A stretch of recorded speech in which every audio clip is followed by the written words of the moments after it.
ఆ పాదయాత్రలో SC, ST, BC, minority మహిళలు పాల్గొన్నారు.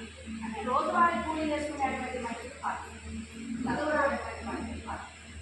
తెలంగాణ రాష్ట్రం వచ్చిన తర్వాత అసలు ఆ జిల్లాలోనే అంటే ఉమ్మడి నల్గొండ జిల్లాలో ఉన్నటువంటి మేము ఆ సూర్యాపేటలోనే మన జగదీశ్వర్ రెడ్డి గారు మినిస్టర్గా ఉన్నారు. మా పాదయాత్రలో నడిచారు. ఉదయింపు సభలో కూడా మీరు కూడా ముఖ్యమైన వక్తగా మీరు కూడా వచ్చి మాట్లాడారు. మొదలరావు గారు మీరు మాట్లాడారు. అయితే నేనేమంటున్నానంటే ఈ రాష్ట్రంలో మహిళల ఉద్యమాలకు గుర్తింపు లేదా? మహిళల ఉద్యమాల పట్ల ఈ రాష్ట్రం ఏం ఆలోచిస్తుంది? రాజకీయ పార్టీలు అయితేనేమి, లేకపోతే ఉద్యమ సంఘాలు అయితేనేమి, ఏదైతేనేమి అసలు ఏం ఆలోచిస్తున్నాయని నేను అంటున్నాను. ఎందుకంటే ఇప్పుడు ఒక చేసి కొన్ని సంఘాలు కూర్చుంటున్నాను. నేనైతే త్రిపుర రెడ్డి గారు ఈ చేసి ఆలోచనలో నేను రావాలి. అయితే నేనేమంటున్నానంటే నిజంగా మరి 5 సంవత్సరాల తర్వాత లేదు అన్నది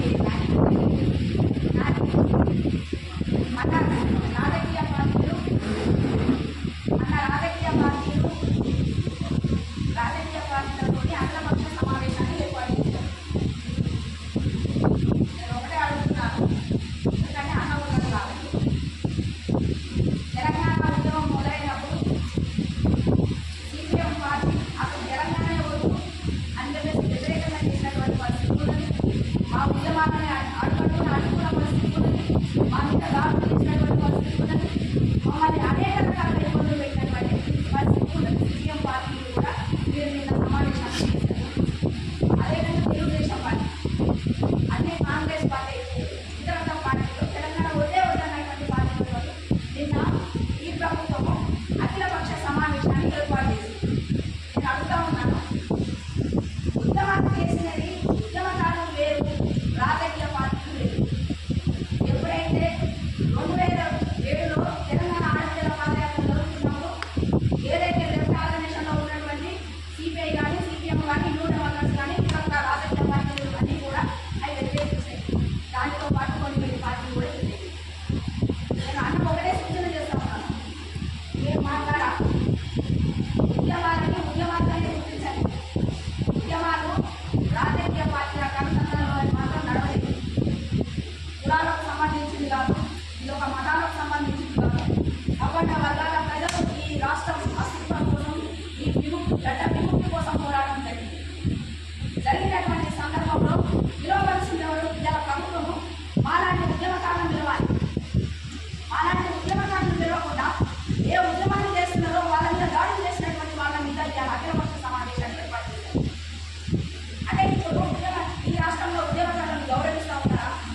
లేకపోతే ఈ రాష్ట్రంలో రాజకీయ పార్టీల ప్రధానము ఉద్యమ సంఘాలను, ఉద్యమకారులకు విలువలేదని మీరు ఇండైరెక్ట్గా మీరు ప్రకటిస్తున్నారని నేను అడుగుతా ఉన్నాను. నేను పూర్తిగా ఖండిస్తా ఉన్నా. ఎందుకంటే ఉద్యమాలు చేస్తున్నటువంటి క్రమంలో మాలాంటి వాళ్ళు మా పిల్లల్ని పోలీసు వాళ్ళు కిడ్నాప్ చేశారు. ఒక పెద్ద బహిరంగ సభ జరుగుతూ ఉంది. ఇక్కడ ఉన్న సాయిరామ్ అయితేనేది, ఇక్కడ ఉన్న కొంతమంది ముఖ్యులు కూడా అక్కడ హాజరైనారు. ఇది అవ్వకపోతే ఈ పిల్లల్ని ఇవ్వనని చెప్పినటువంటి పరిస్థితి కూడా ఉంది. చిన్నపిల్ల 3 సంవత్సరాలు ఉన్న పిల్ల, ఆ పిల్లకు కోసి గొంగడేసాము. ప్రదర్శనలో ఉంటున్నది. ఒక 5 నిమిషాలకి అమ్మాయి మిస్ అయ్యి ఒక 2 డేస్ తర్వాత ప్రకటించిన తర్వాత ఇచ్చి అసలు వెలుగు వెంట ఇల్లే ఇవ్వద్దని చెప్పేసారు. వెలుగు వెంట ఒక నక్సలైట్ ఇళ్ళ మీద దాడి చేయించి అనేక సందర్భాలు ఇంట్లో ఉన్నటువంటి వండుకునే గిన్నెల మీద కూడా దోపిడీ జరిగినటువంటి పరిస్థితి. అసలు మేము ఏమిటి చేసినామని మేము అడుగుతున్నాం.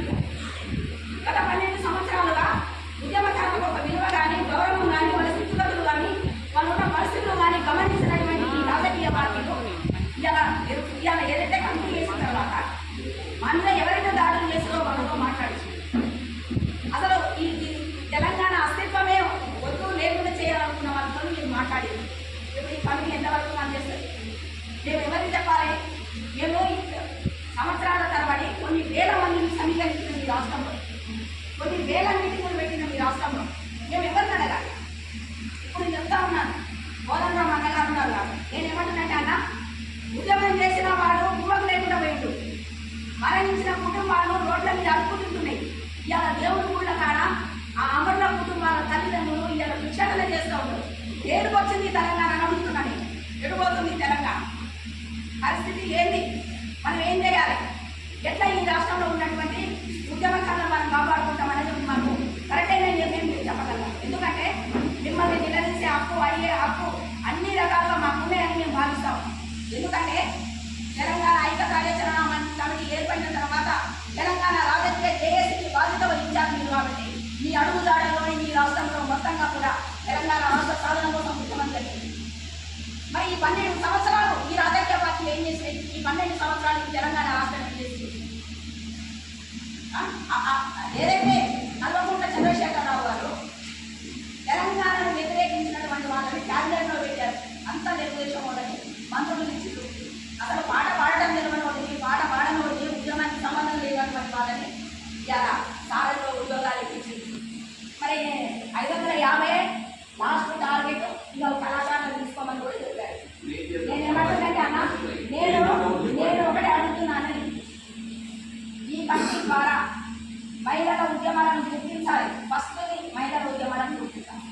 ఈ రాష్ట్రంలో అంగవైకల్యంతో ఉన్నటువంటి వికలాంగులు కూడా వాళ్ళ వంతు కార్యక్రమాలను చేశారు. ఎందుకంటే కేసులైన వాళ్ళనే తీసుకుంటామంటే ఆ పూట కూడా పోలీసు వాళ్ళకి ఎదురైన వాళ్ళు ఉన్నారు, కేసులైంది.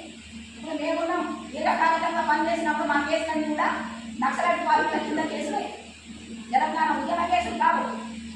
అంటే ఎటు అంటే కేసులు అంటున్నారు, అమరుల కుటుంబాలు అంటున్నారు, ఉద్యమకారులు అంటున్నారు. కానీ మరి నిన్న జరిగిన సమావేశంలో ఏం నిర్ణయం తీసుకుని ఎట్లా దాని పరిగణనలో తీసుకుంటారనేది మాకు తెలియదన్నా. నేను మళ్ళీ చెప్తా ఉన్నాను. ముందుగా ఈ 2007లో జరిగిన పాదయాత్ర, ఈ రాష్ట్రం అప్పుడు కేసీఆర్ పార్టీ కూడా చాలా చిన్నది, 1-2 నియోజకవర్గాలలో గెలిచారు వాళ్ళు. ఈ రాష్ట్రంలో మేము తిరుగుతున్నటువంటి టైంలో కూడా నేను కేసీఆర్ గారి ఇతర రాజకీయ ప్రజా సంఘాలు అయితేనేమి, ఉద్యమ సంఘాలు అయితేనేమి 2 వర్గాలుగా ఏర్పడి ఈ రాష్ట్రంలో రోజు 5-6 సభలకు స్పీకర్లుగా ఎదుగుతాము. ఆ విషయం మీకు కూడా తెలుసు, మీరు కూడా నియమం కూడా మేము. అయితే అన్న నేను ఏమంటున్నాయితే ఖచ్చితంగా తెలంగాణ ఉద్యమాలను గుర్తించేటప్పుడు రాజకీయ పార్టీలకు అతీతంగా గుర్తించగలగాలి, పార్టీలకు అతీతంగా గుర్తించాలి, కులాలకు మతాలకు అతీతంగా గుర్తించాలి. కేసులు ఉన్నా కేసులు లేకపోయినా దీర్ఘకాలికంగా గ్రామాల నుండి సెంటర్ వరకు కూడా, సిటీ సెంటర్ వరకు కూడా ఉద్యమం చేసినటువంటి వాళ్ళని గుర్తించగలగాలి. దీన్ని గుర్తిస్తూనే ఏదైతే గతంలో స్వతంత్ర పోరాటం జరిగినప్పుడు స్వతంత్ర విముక్తి కోసం పోరాటం జరిగిన తర్వాత భారతదేశంలో స్వతంత్ర పోరాట యోధులుగా ఈ భారత ప్రభుత్వం గుర్తించింది ఆ ఉద్యమకారులను. మేము కూడా తెలంగాణ అస్తిత్వం కోసం, భూమి విముక్తి కోసం పోరాటం జరిగింది కాబట్టి ఈ ఉద్యమకారులను కూడా తెలంగాణ సమరయోధులుగా గుర్తించాలని నేను ప్రధానంగా డిమాండ్ పెడతా ఉన్నాను. సరే మీరు ఏమిస్తారు ఏంటి అన్న సంగతి తర్వాత సంగతి, కానీ గౌరవించాలి. తెలంగాణ సమరయోధులుగానే ఉద్యమకారులనే గుర్తింపుగా ఇవ్వాలి. వాళ్ళకి ఎవరైతే ఆర్థికంగా లేనటువంటి వాళ్ళు, ఇబ్బందులు గురవుతున్నటువంటి వాళ్ళందరికీ కూడా రివార్డ్ ఇవ్వాలి. 250 గజాల భూమిని కూడా గవర్నమెంట్ ప్రకటించింది, తన మేనిఫెస్టోలో పెట్టుకున్నది, దాన్ని పూర్తిగా అమలు చేయగలగాలి. అది ఒకటి. ఉద్యమకారులందరికీ హెల్త్ కార్డు ఇవ్వాలి. ఉద్యమకారులందరికీ కూడా బస్ పాస్ కానీ ట్రైన్ పాస్ లాంటివి ఏర్పాటు చేయాలి. వీటితో పాటు ఏదైతే యువత ఉద్యమంలో పాల్గొన్నారో చదువుకున్న పిల్లలకు అది ప్రైవేటు కానీ ప్రభుత్వము కానీ ఏదైతే ఉద్యోగాలలో పెట్టాలని చెప్పేసి నేను ప్రతిపాదన చేస్తూ ఉన్నాను. రాజకీయ పార్టీలకు అతీతంగానే కొనసాగితేనే ఈ ఉద్యమకారులకు మంచి జరుగుతుందని నేను అనుకుంటున్నాను. ఆ మేరకు మనకి కమిటీ పనిచేస్తుందని ఆశిస్తూ ఈ అవకాశం ఇచ్చినటువంటి మీ అందరికీ కూడా ధన్యవాదాలు.